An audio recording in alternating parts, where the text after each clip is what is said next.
Se déplacer est chaque jour un combat. Contre les obstacles, les accès déficients, contre un environnement souvent inaccessible. Pour moi, un Québec accessible, ça se conjugue au niveau de l'accessibilité communicationnelle, grâce notamment au sous-titrage des films et des contenus audiovisuels et de l'interprétation en langue des signes.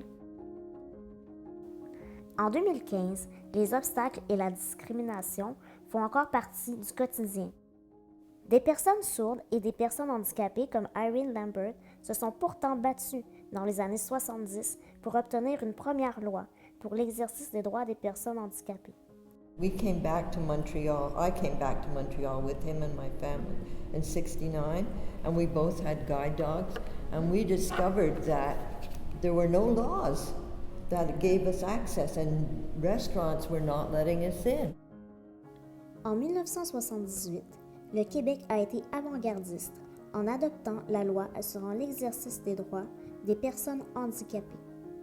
Cette loi fut modifiée en 2004. Malheureusement, elle s'est avérée insuffisante pour éliminer les obstacles et pour lutter contre la discrimination fondée sur le handicap.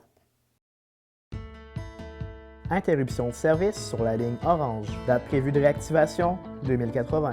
Sur les 68 stations de métro que compose le réseau de transport de Montréal, seulement 8 sont équipées d'ascenseurs. Celles-ci desservent uniquement la ligne orange et 3 sont situées à Laval.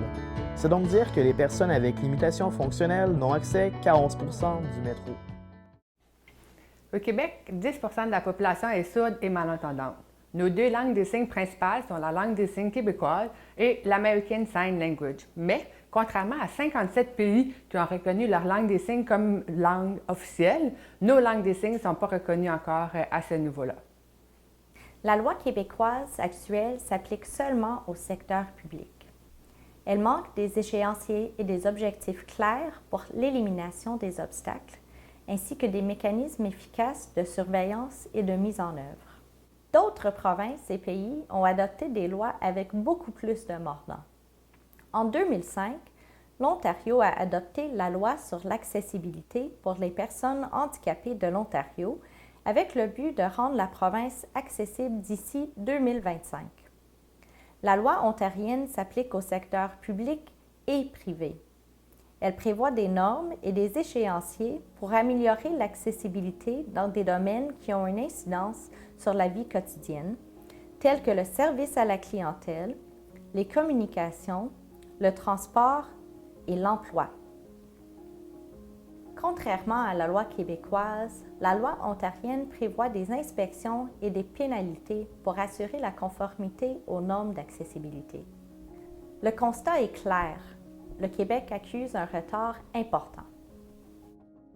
You don't know how much people had to fight for what you've got today, and it could be better, and it's up to you now to carry the torch.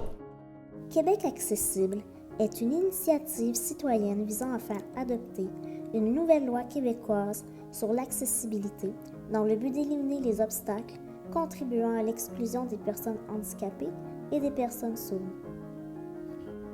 Il est temps pour le Québec de se doter d'une loi sur l'accessibilité qui a du mordant. Au cours de la prochaine année, nous allons continuer nos recherches et irons à la rencontre des personnes handicapées et des personnes sourdes dans les différentes régions du Québec. Pour y arriver, nous avons besoin d'un soutien financier. D'ici le 1er février 2016, notre objectif est d'amasser 5 000 $.